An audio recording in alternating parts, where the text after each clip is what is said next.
హైదరాబాద్ వెళ్ళొచ్చిన తర్వాత ఫ్రిడ్జ్ అయితే చాలా డేస్ నుంచి క్లీన్ చేద్దామని అలా డిలే అయిపోయింది. ఈరోజు హాలిడే రోజు ఏదో ఒక క్లీనింగ్ రొటీన్ పెట్టుకుంటాము. సో, అందరం కలిపి ఇంక మార్నింగే ఫ్రిడ్జ్ క్లీనింగ్‌లో ఇన్వాల్వ్ అయిపోయామనమాట. Including kids.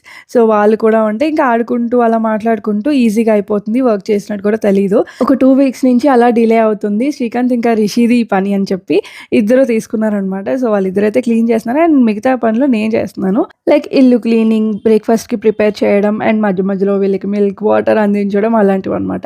So, deep cleaning అయితే వాళ్ళిద్దరే హ్యాండ్ ఓవర్ చేసుకున్నారు. ఇంక ఇవైతే బయట క్లీన్ చేద్దాం అనుకున్నాము. ఇంట్లో అవ్వదు కాబట్టి సింక్ దగ్గర అండ్ మొత్తం గ్లాస్ ఐటెమ్స్ కాబట్టి కేర్‌ఫుల్‌గా ఉండాలి. ఇలా వర్క్ ఎక్కువున్న రోజు బ్రేక్‌ఫాస్ట్ అయితే ఇలా సింపుల్‌గా ఉంటే హ్యాపీగా ఉంటుంది గదా! సో, ఇంక బయటికెళ్ళి చేసే ఉద్దేశ్యం అయితే లేదు.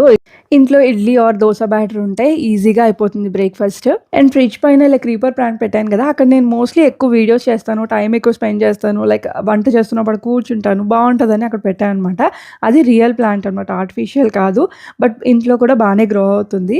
సో, ఫైనల్లీ ఫ్రిడ్జ్ క్లీనింగ్ అయితే అయిపోయింది. మళ్ళీ ఇప్పుడు ఆర్గనైజ్ చేసేస్తున్నాము. అనుకుంటాం గానీ చాలా టైం టేకింగే అయిందిది. క్లీన్ చేసుకున్న తర్వాత ఫ్రిడ్జ్ మ్యాట్స్ దొరుకుతాయి కదా! మనకు ఆన్‌లైన్‌లో కూడా ఉంటాయి అండ్ బయట కూడా అవైలబుల్ ఉంటాయి. అవి వేసుకుంటే గనుక తొందరగా ఎక్కువ క్లీన్ చేయాల్సిన అవసరం లేదు. అప్పుడప్పుడు చేసుకుంటే సరిపోతుంది. జస్ట్ ఆ మ్యాట్స్ తీసి తుడిచిపెట్టేసుకుంటే నీట్‌గా ఉంటుంది ఫ్రిడ్జ్. నేనైతే పర్సనల్‌గా ఫ్రిడ్జ్ ఆర్గనైజర్స్ అవన్నీ తీసుకోవడానికి ఇష్టపడలేదు. ఇవి తీసుకోవాలంటే ఎప్పుడో తీసుకునేదాన్ని. కానీ అందులోని అవే పడితే ఇంకా థింగ్స్ అన్నీ ఎక్కడ పెట్టుకుంటాం అనేసి ఇంకా తీసుకోలేదు. డబుల్ డోర్ ఫ్రిడ్జ్ అయితే ఓకే. అన్నీ నీట్‌గా ఆర్గనైజ్ బట్ మాకైతే ఇది సరిపోతుంది. సో, అందుకు నేను ప్రిఫర్ చేయలేదు.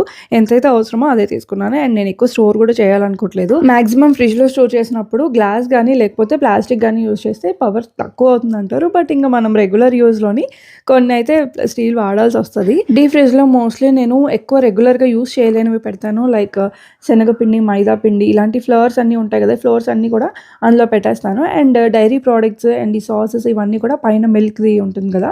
ర్యాక్ అందులో పెడతాను అనమాట సెపరేట్ ట్రేలోని. అది ఐస్ క్యూబ్స్‌ది ట్రే.